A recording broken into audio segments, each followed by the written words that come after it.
오늘 읽으신 하나님의 말씀 히브리서 9장입니다.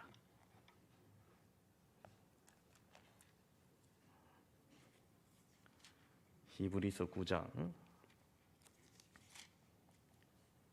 11절부터 22절까지 말씀입니다.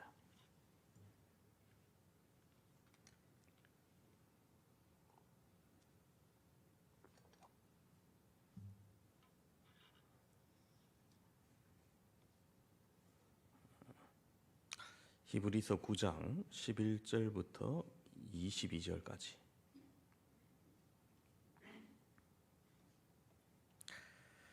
제가 봉독하도록 하겠습니다. 그리스도께서는 장래 좋은 일에 대제사장으로 오사 손으로 짓지 아니한 것 곧 이 창조에 속하지 아니한 더 크고 온전한 장막으로 말미암아 염소와 송아지의 피로 하지 아니하고 오직 자기의 피로 영원한 속죄를 이루사 단번에 성소에 들어가셨느니라. 염소와 황소의 피와 및 암송아지의 죄를 부정한 자에게 뿌려 그 육체를 정결하게 하여 거룩하게 하거든 하물며 영원하신 성령으로 말미암아 흠없는 자기를 하나님께 드린 그리스도의 피가 어찌 너희 양심을 죽은 행실에서 깨끗하게 하고 살아계신 하나님을 섬기게 하지 못하겠느냐. 이로 말미암아 그는 새 언약의 중보자시니 이는 첫 언약 때 범한 죄에서 속량하려고 죽으사 부르심을 입은 자로 하여금 영원한 기업의 약속을 얻게 하려 하심이라. 유언은 유언한 자가 죽어야 되나니 유언은 그 사람이 죽은 후에야 유효한즉 유언한 자가 살아있는 동안에는 효력이 없느니라.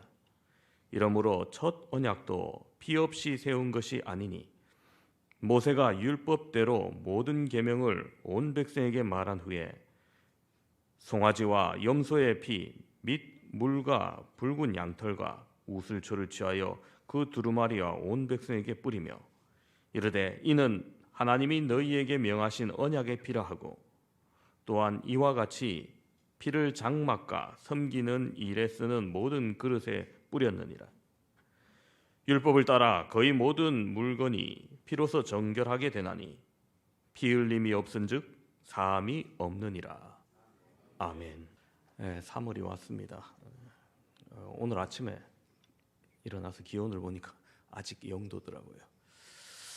좀 더 있어야지 따뜻해질 것 같은데 날이 따뜻해지면서 우리의 마음도 풀리고 우리의 영도 더욱더 뜨거워지기를 간절히 소망합니다. 종교개혁자 마틴 루터는 재미있는 말을 한 적이 있습니다.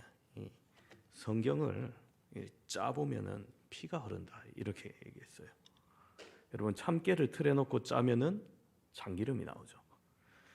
포도를 짜면은 포도즙이 나옵니다. 마찬가지로 성경을 짜면은 피가 나온다는 거예요. 여러분 실제로는 해보지 마시기 바랍니다. 여러분 이 말은 성경의 이야기의 핵심이 바로 피 이야기라는 겁니다. 구약의 이야기 중심이 제사입니다. 하나님의 백성들이 하나님께 드린 제사 그 이야기가 많이 있습니다. 그런데 여러분 이 제사의 핵심은 피입니다. 제물을 죽여 피 흘리게 함으로써 하나님께 제사를 드리는 겁니다. 신약 이야기의 중심은 예수 그리스도죠. 예수님께서 이 세상에 오셔서 인간의 구원의 길을 여십니다. 그런데 이 예수 그리스도의 사역의 핵심도 피입니다. 저 십자가 위에서 달리셔서 피 흘리심으로 인간의 구원의 길을 여신 겁니다. 그렇게 볼 때 여러분 기독교는 한마디로 피의 종교입니다. 예수 그리스도가 오시기 전에 제물의 피가 하나님의 백성의 땅에 흘러 넘쳤습니다. 그래서 하나님의 백성에게 구원의 길을 여셨습니다. 예수 그리스도가 오신 후에는 저 십자가의 보혈이 온 세상에 흘러 넘치고 있습니다. 그래서 온 인류와 세상 만물에게 구원의 길이 열려 있습니다. 어떻게 보면 현대인들은 이런 피 이야기는 허탄한 신화처럼 들릴 수도 있습니다. 무지하고 어리석어 보이기도 할 겁니다. 비과학적이고 혐오스러우며 엽기적이라 생각할 수도 있을 겁니다. 그래서 오늘의 현대인들이 이런 피 이야기를 들으려 하지 않습니다. 신뢰하지 못하고 피합니다. 그래서 구원의 길을 찾지 못합니다. 많은 현대 그리스도인들조차도 이런 피 이야기를 좀 외면하고 싶어 합니다. 고상한 예수님의 교훈만 주목하려 합니다. 자비로운 예수님의 성품에 초점을 맞추기도 합니다. 때론 그분의 능력 있는 사역에 빠져듭니다. 그러나 가장 핵심인 이 피 이야기를 주목하지 않습니다. 그래서 현대 그리스도인들이 믿음의 능력을 잃어버리고 만 것입니다. 그러면 성경은 왜 피를 말할까요? 오늘 본문 12절에서 그 답을 찾을 수 있습니다. 12절에 이렇게 말합니다. 염소와 송아지의 피로 하지 아니하고 오직 자기의 피로 영원한 속죄를 이루사 단번에 성소에 들어가셨느니라. 여기서 눈에 띄는 핵심 단어가 무엇입니까? 바로 속죄인 겁니다. 죄의 값을 치르기 위해서 피가 필요했기 때문입니다. 로마서 3장 23절에 이렇게 말씀하고 있습니다. 모든 사람이 죄를 범하였음에 하나님의 영광에 이르지 못하더니. 여기서 모든 사람이라 하면요, 단 한 사람도 예외가 없다는 거예요. 그것은 이 땅에 태어나 살다 간 과거의 사람들, 지금 살아가고 있는 모든 사람들, 그리고 장차 태어나서 살게 될 모든 사람들이 하나같이 다 죄인이라는 겁니다. 로마서 3장 10절 이하는 이런 모든 사람이 범한 죄를 적시해 놓고 있습니다. 10절부터 보시면은 기록된 바 의인은 없나니 하나도 없으며 깨닫는 자도 없고 하나님을 찾는 자도 없고 다 치우쳐 함께 무익하게 되고 선을 행하는 자는 없나니 하나도 없도다. 그들의 목구멍은 열린 무덤이요 그 혀로는 속임을 일삼으며 그 입술에는 독사의 독이 있고 그 입에는 저주와 악독이 가득하고 그 발은 피 흘리는데 빠른지라. 파멸과 고생이 그 길에 있어 평강의 길을 알지 못하였고 그들의 눈앞에 하나님을 두려워함이 없느니라 함과 같으니라. 여러분, 여기서 말하는 죄란 무엇을 말할까요? 세상에서 지정해 놓은 실정법을 어기는 것을 말하는 것이 아닙니다. 인간의 관점에서 지적될 수 있는 죄를 말하는 것도 아닙니다. 한마디로 하나님 앞에서의 죄입니다. 하나님을 찾지 않습니다. 하나님을 두려워하지 않습니다.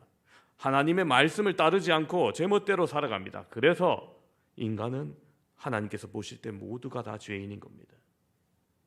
그런데 문제는 사람들이 이 점을 인정하려 들지 않습니다. 성경이 말씀하시는 죄를 죄로 여기지 않는다는 겁니다. 사단에게 철저히 속고 있기 때문에 그렇습니다.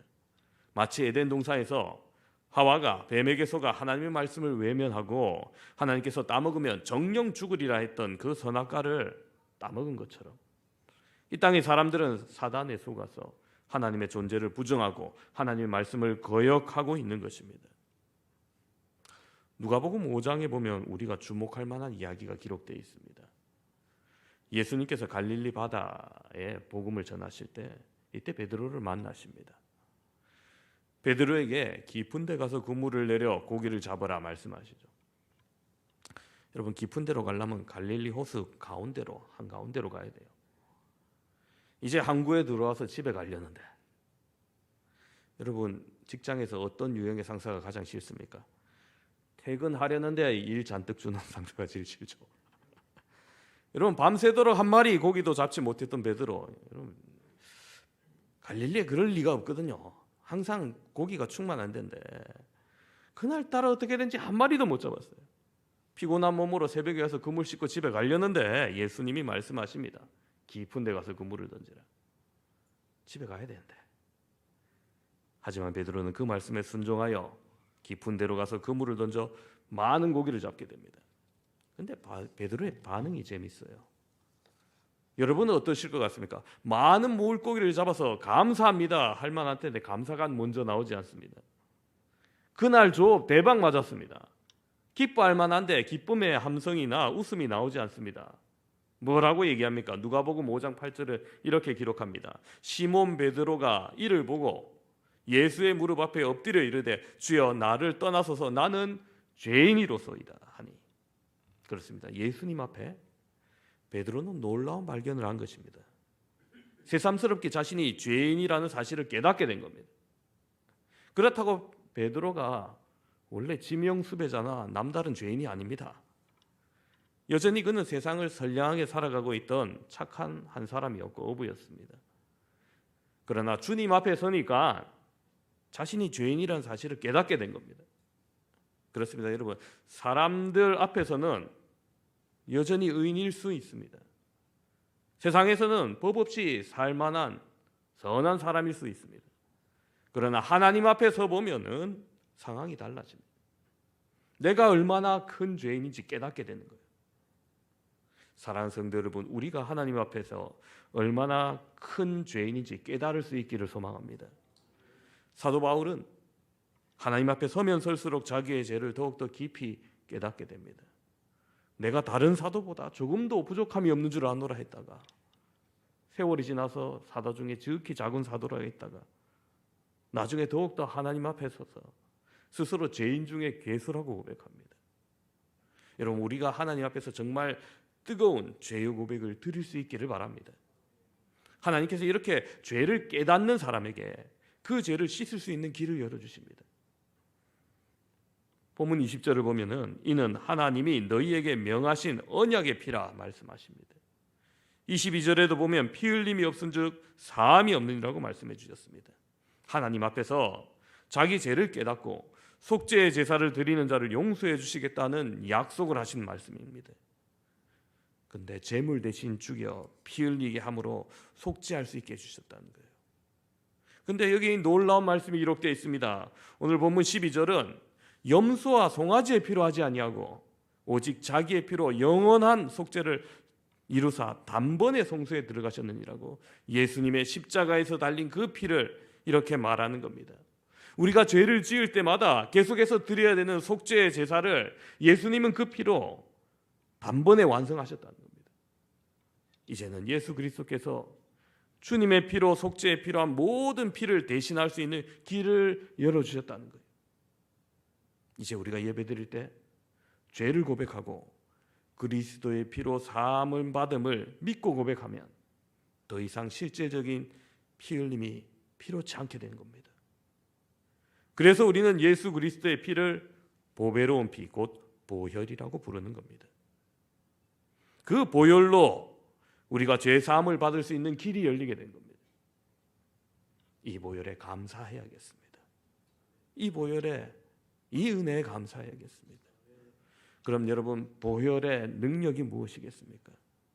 오늘 본문을 보면 예수 그리스도의 피, 곧 보혈은 놀라운 능력이 있음을 말합니다. 첫 번째로 속죄의 능력입니다. 12절을 보면 오직 자기의 피로 영원한 속죄를 이루사 말씀하십니다. 여러분, 이 보혈이 속죄의 능력을 가지고 있다는 겁니다. 여러분, 어떤 죄를 저질렀다 하더라도 사하실 수 있는 능력이 이 보혈에 있는 겁니다. 어느 시대 어떤 때에 죄를 저질렀다 하더라도 사하실 수 있는 능력이 있다는 겁니다. 로마서 8장 1절을 보면 이렇게 말합니다. 그러므로 이제 그리스도 예수 안에 있는 자에게는 결코 정죄함이 없나니. 그렇습니다.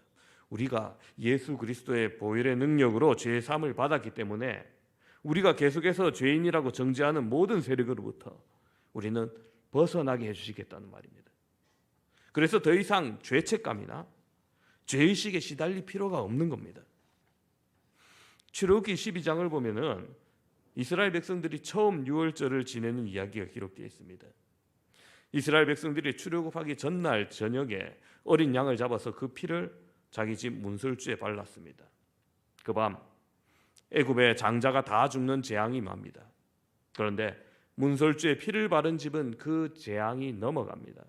그래서 패스오버, 넘어가는 겁니다. 한자로도 유월절이 넘을 월자더라고요. 그래서 유월절입니다.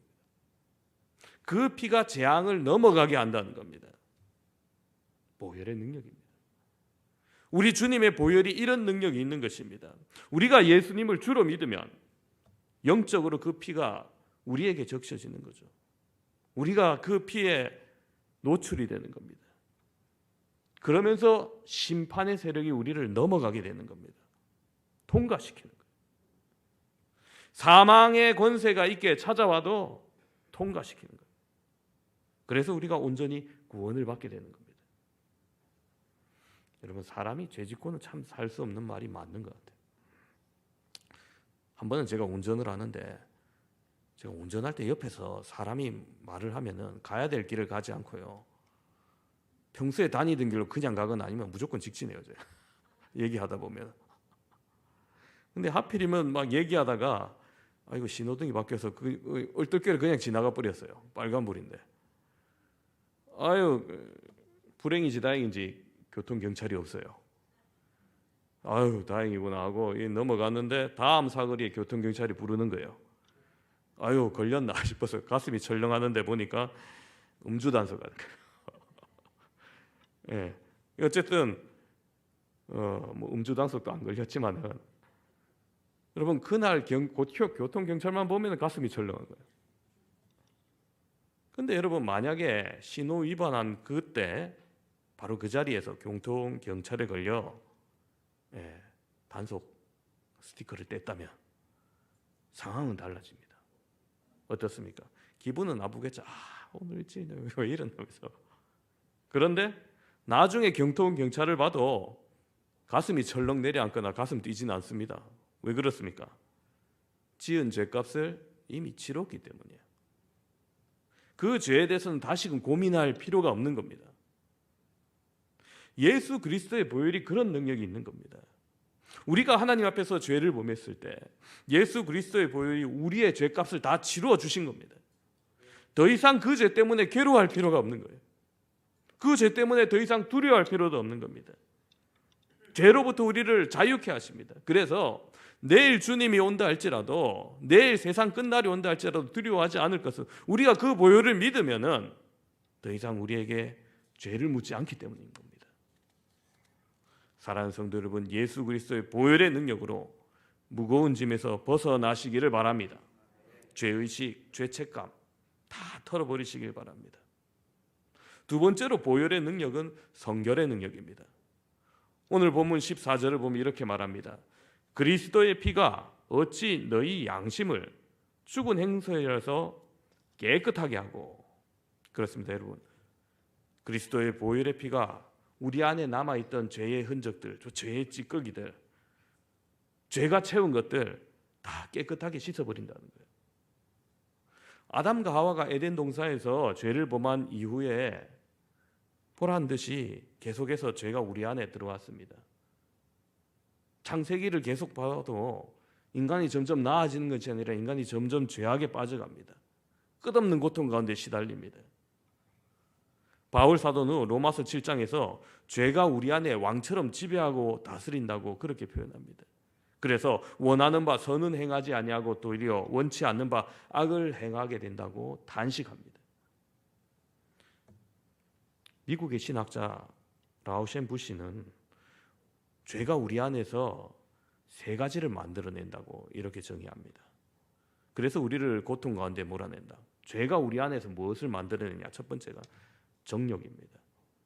끝없는 욕망으로 우리를 몰아넣고 계속해서 비교하고 계속해서 자존감을 상하고 계속해서 더 가지고 싶은 우리를 고통스럽게 합니다. 두 번째로 이기심입니다. 자기만 생각하게 만들어서 공동체, 구성원 모두를 함께 고통스럽게 한다는 거예요. 세 번째로 죄가 우리 가운데 만들어내는 거 바로 불경건입니다. 하나님과 철저히 단절시켜서 하나님 없는 영적 어둠 속에서 깊은 영적 고통을 느끼게 하는 겁니다. 예수 그리스도의 보혈은 바로 이런 죄가 남긴 흔적들, 찌꺼기들, 정욕과 이기심과 탐심과 불경건들, 이런 것들을 씻어주는 겁니다. 그렇습니다, 여러분. 우리 안에 구원받은 백성이라 할지라도 여전히 정욕이 꿈틀댈 때가 있습니다. 우리 안에 여전히 이기심이 남아 출렁거립니다.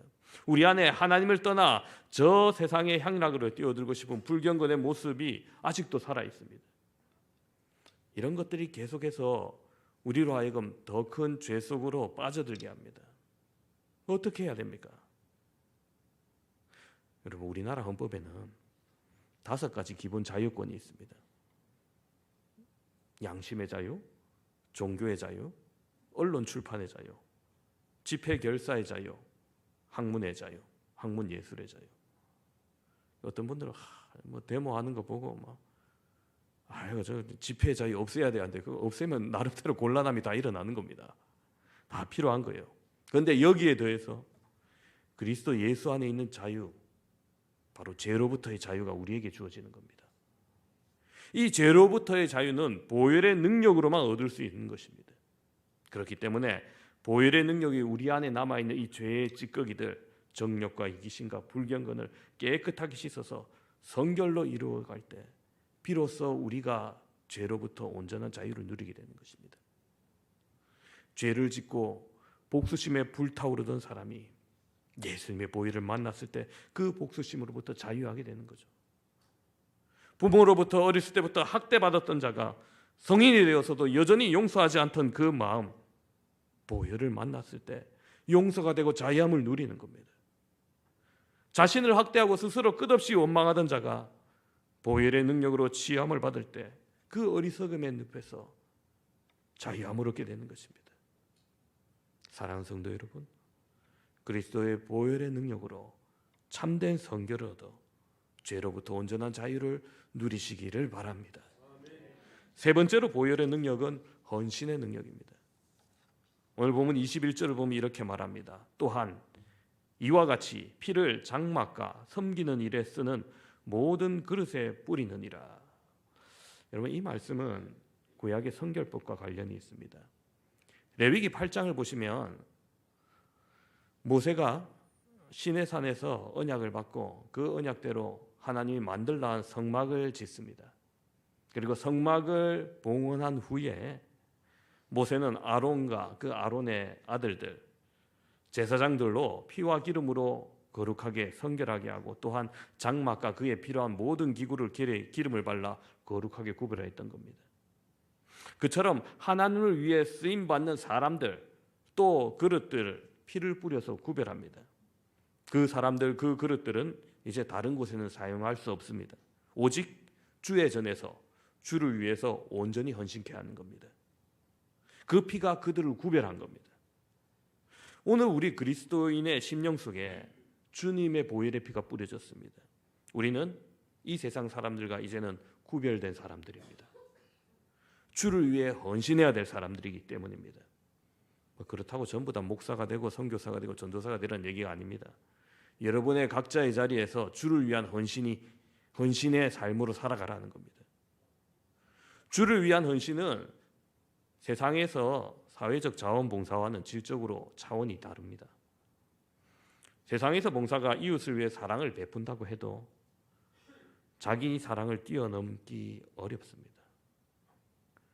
사회적 봉사가 자아 실현이 되고 그 봉사가 자기 자랑이 되고 봉사가 선행으로 자기 만족이 됩니다. 진정한 자기를 포기하고 자기를 희생하며 이웃을 위해 봉사하기에는 한계가 있습니다.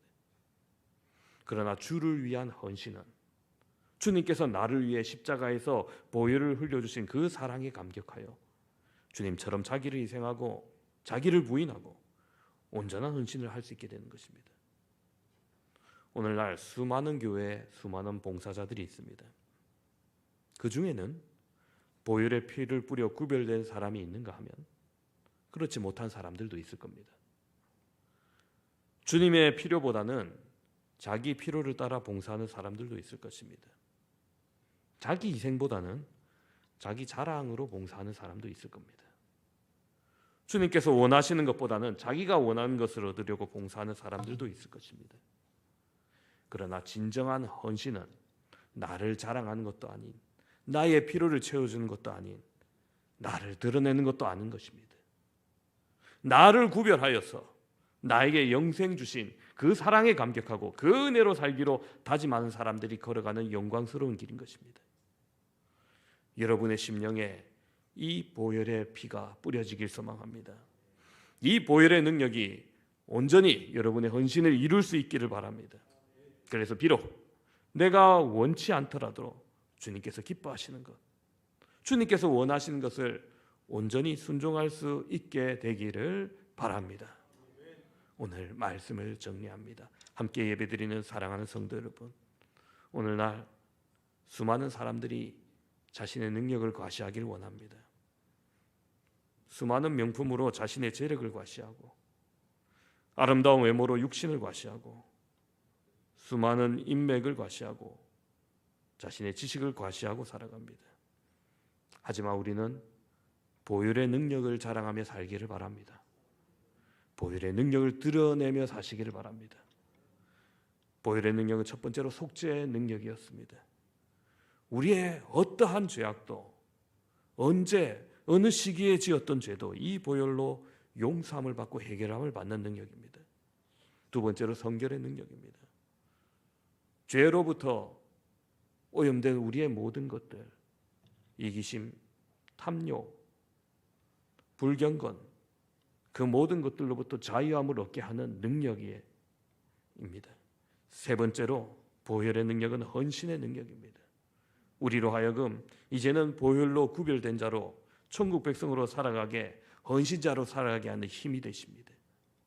이 놀라운 보혈의 능력이 저와 여러분과 함께 하심을 믿으면서 여러분의 삶의 현장에서 나타나시기를 주님의 이름으로 축원합니다.